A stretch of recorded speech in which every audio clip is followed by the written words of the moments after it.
अब जो अपनी ज़ात में खुद एक तारीख है, तारीख के तराजुर में मौजूदा सियासी हालात का जायज़ा लेंगे। ख़ास तौर पर देखेंगे कि पाकिस्तान तहरीक इंसाफ के ऊपर जो आने वाली मुश्किलात हैं वो क्या सुहेल आफरीदी साहब कम करने का कोई सबब बना सकेंगे? क्या इमरान खान साहब को कोई सहूलत मिल सकेगी? क्या इमरान खान साहब के पपेट होंगे वो? इमरान खान साहब जो कहेंगे वही कर पाएंगे? और ऐसा क्या कर पाएंगे जो अलीमीन गंडापुर साहब नहीं कर सके? इसके साथ साथ जायज़ा लेंगे तहरीक लब्बैक पर लगने वाली पाबंदी का।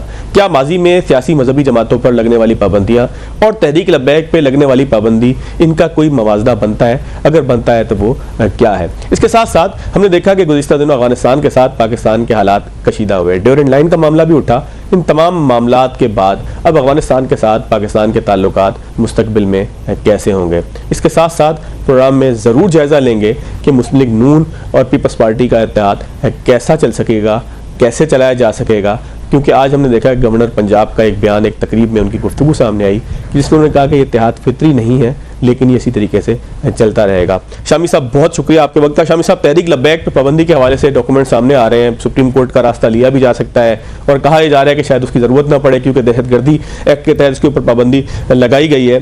तो शामी साहब, तहरीक लब्बैक पे लगने वाली पाबंदी, इसके असरात क्या होंगे? मामलात आगे किस तरीके से बढ़ेंगे? इनके वोट बैंक का क्या होगा? क्या ये किसी नए नाम से आ जाएंगे? ये और इस तरह के बहुत सारे सवालात इस पाबंदी के नतीजे में पैदा हो रहे हैं। आप इसको किस तरीके से देखते हैं? देखिए, तहरीक लब्बैक है और अल्लामा खादिम हुसैन रिजवी साहब उन्होंने इसकी बुनियाद रखी थी। वो तो अल्लाह को प्यारे हो चुके और पहले इसका नाम तहरीक लब्बैक या रसूलुल्लाह था और फिर ये तहरीक लब्बैक हो गई और इसे फिर एक सियासी पार्टी के तौर पे रजिस्टर भी कर लिया गया इलेक्शन कमीशन में। तो अब जो इल्ज़ामात इस पर लगाए गए हैं वो आज के तो नहीं हैं, पुराने हैं। इमरान खान साहब के दौरे हुकूमत में भी इसकी झड़पें हुई थी पुलिस से और उसमें पुलिस अहलकार जो हैं वो भी जाँ बहक हुए थे और इनके अपने कारकुन जो हैं वो भी उनको भी नुकसान हुआ था। तो उस वक्त भी इन पर पाबंदी लगाई गई थी इसी एंटी टेररिज्म एक्ट के तहत। अब फिर पाबंदी लगाई गई है।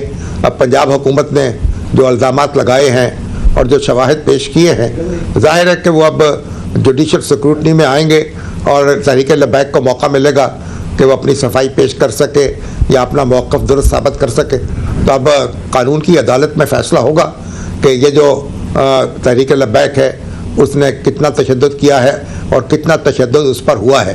तो बहरहाल लेकिन इसकी जो उठान थी वो तो एक सख्त गिर जमात की थी जो बड़ी शिद्दत से जिसके कारकुन अपने जज्बात का इज़हार करते हैं, सड़कों को बंद करते हैं और धरना दे के बैठ जाते हैं और फिर हुकूमतें जो हैं उनको डिस्टेबलाइज करते हैं। ये सारी बातें कही जाती रही हैं और इसके जो अवामिल हैं पसे पर्दा वो भी हम सब की निगाह से ओझल नहीं हैं। लेकिन बहरहाल जो कुछ भी है अब पाबंदी लगाई जा चुकी है। अब ये पाबंदी जो है उनको मौका मिलेगा कि वो तो इंटीरियर सेक्रेटरी के सामने भी अपना मौक़िफ़ पेश कर सकें और अगर हुकूमत ने पॉलिटिकल पार्टीज एक्ट के तहत पाबंदी लगाई तो फिर वो सुप्रीम कोर्ट के सामने भी अपना मौक़िफ़ पेश कर सकेंगे। बहरहाल अदालती जो स्क्रूटनी है वो तो उसका हक तो उनको हासिल है और अदालत के दरवाजे को खटखटा सकते हैं। फिर देखते हैं कि नतीजा क्या निकलता है। सर, नून लीग की सियासत के ऊपर और ख़ास तौर पर हुक्मरान जमात को इससे कोई फ़र्क पड़ेगा? कोई तहरीक लब्बैक का आप समझते हैं कि इतना वोट बैंक था कि जो हुकूमत को डिस्टेबलाइज कर सके, उसके खिलाफ नफरत में इजाफा कर सके, उसको आने वाले इंतखाबात के अंदर जो है वो किसी मुश्किल का शिकार कर सके? क्या हुकूमत के लिए ये कोई आसान फैसला था या जो है वो हुकूमत ने जबर करके जो है वो इस फैसले की तरफ अपना रुख किया है? फैसला कोई आसान फैसला तो नहीं होता और किसी फिर मजहबी जमात पर, जब मजहबी जमात में तो फिर बड़े एक ऐसे कमिटेड कारकुन होते हैं और जो उनके वोटर होते हैं वही उनके कारकुन भी होते हैं। तो इस लिहाज से तो मजहबी जमातें जो हैं उनकी बड़ी अहमियत है।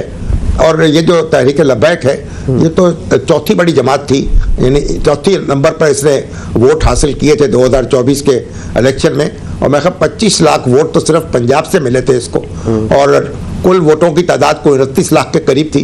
तो ये जो 29 लाख इसके जो वोटर हैं उनकी बड़ी तादाद जो थी वो मुस्लिम लीग नून के वोटर्स थे जो उससे हट के तहरीक लब्बैक की तरफ आ गए।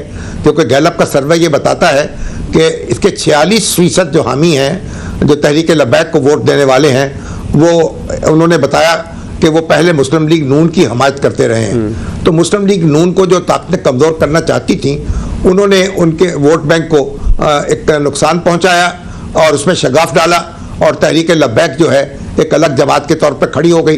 तो मुस्लिम लीग नून को भी इससे नुकसान हुआ। और फिर ये क्योंकि ये धरने देने की मैं बड़ी इसकी अहमियत थी, ये धरना टेक्नोलॉजी की बड़ी माहिर जमात समझी जाती है। ये रास्ते बंद कर देती थी और शहरों को मुहासरे में ले लेती थी। अब फैज़ाबाद चौक पे धरना दिया तो फैज़ाबाद यानी रावलपिंडी और इस्लामाबाद को काट दिया और इस तरीके से जहाँ भी किसी बड़े शहर में धरना दिया तो कारोबारी ज़िंदगी को मफलूज कर दिया। तो इस तरीके से इसने अपनी ताकत का इजहार किया और फिर पुलिस से झड़पें भी हुई। इस तरह की झड़पें जो है पुलिस से बहुत कम सियासी जमातों की देखने में आती हैं और इसके कारकुन जो हैं जो उन पर इल्ज़ामात लग रहे हैं कि जिस तरीके से वो भत्ते वसूल करते थे या जिस तरीके से अमलाक को नुकसान पहुंचाते थे और या जिस तरीके से वो ट्रांसपोर्ट जो है उस पर कब्जा कर लेते थे, पेट्रोल पंपों से पेट्रोल लेते थे। अब ये सारी बातें हुकूमत ने कही हैं। अब इससे किस हद तक सदाकत है और किस हद तक इल्ज़ामात है सब महज, ये तो अब अदालत में जाएंगे तो पता चलेगा। लेकिन बहरहाल इसके असरात तो हमने देखे हैं ना। तो ये एक बड़ी एक शिद्दत से एक अपने नुक्ता नज़र आधार करने वाली जमात थी। इसकी मुमासलत MKM से ढूंढ सकते हैं। MKM के तद सियासत है तो इस लिहाज से तो बहरहाल अब MKM पर तो पाबंदी नहीं लगी और बहुत अरसे तक, और MKM जो है वो तो अपना ये सारे काम करती रही। तशद्दुद का मुजाहरा भी होता रहा, दबाव भी डाला जाता रहा और कानून नाफिज करने वाले अदारे जो हैं उनसे झड़पें भी जारी रहीं। लेकिन बहरहाल अब तहरीक लब्बैक जो है वो एक कटहरे में आ गई है। अब देखते हैं कि उस कटहरे से उसके मुस्तकबिल का फैसला क्या होता है। अच्छा सर, माजी में मजहबी सियासी जमातों के ऊपर पाबंदियां लगती रही हैं। मौलाना मौदूदी की जमात इस्लामी के ऊपर पाबंदी लगी, मौलाना मौदूदी को सजाए मौत भी हुई। उसके बाद हमने देखा कि परवेज़ मुशर्रफ साहब के दौर में सुन्नी तहरीक पर पाबंदी लगी, सिपह सहाबा के ऊपर पाबंदी लगी। यानी कि पाकिस्तान में मजहबी सियासत करने वालों के ऊपर वक्तन फ़वक्तन पाबंदियाँ लगती रहती हैं। क्या तहरीक लब्बैक को इन तमाम जो मैंने नाम लिए उसमें से किसी के साथ मुमासलत इसकी नज़र आती है आपको, या ये बिल्कुल मुख्तलिफ केस था? देखिए, सुन्नी तहरीक भी कोई सियासी जमात नहीं है और इसी तरीके से आपने जो सिपाही साहबा का नाम लिया उसको भी हम सियासी जमात नहीं कह सकते। वो एक मसलक की जमातें हैं जो अपने मसलक का प्रचार ज़ोरों शोर से करती हैं। जहाँ तक जमात इस्लामी का ताल्लुक़ है उसे आप उसे भी मजहबी जमात नहीं कहा जा सकता मखसूस मानों में। वो एक सियासी जमात थी और उस पर जो पाबंदी लगी वो सियासी वजूहात की बुनियाद पर लगी थी। उसमें कहा गया था कि वो तालिब इल्म जो हैं उनको सियासत में मुलव्वस करते हैं जमात इस्लामी वाले, और इस तरह के दूसरे इल्ज़ामात थे।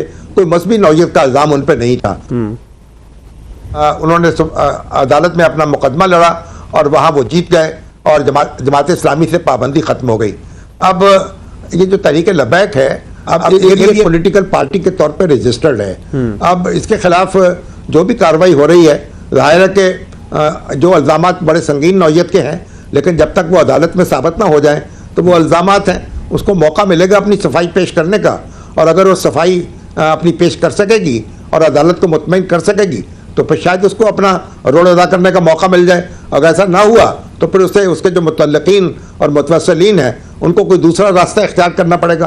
बहरहाल एक पुरअमन सियासी जमात के तौर पर तो काम के दरवाजे खुले हैं पाकिस्तान में, लेकिन अगर आप अपने हदूद से तजावुज़ करें तो फिर मुश्किलात पैदा होती हैं। शामी साहब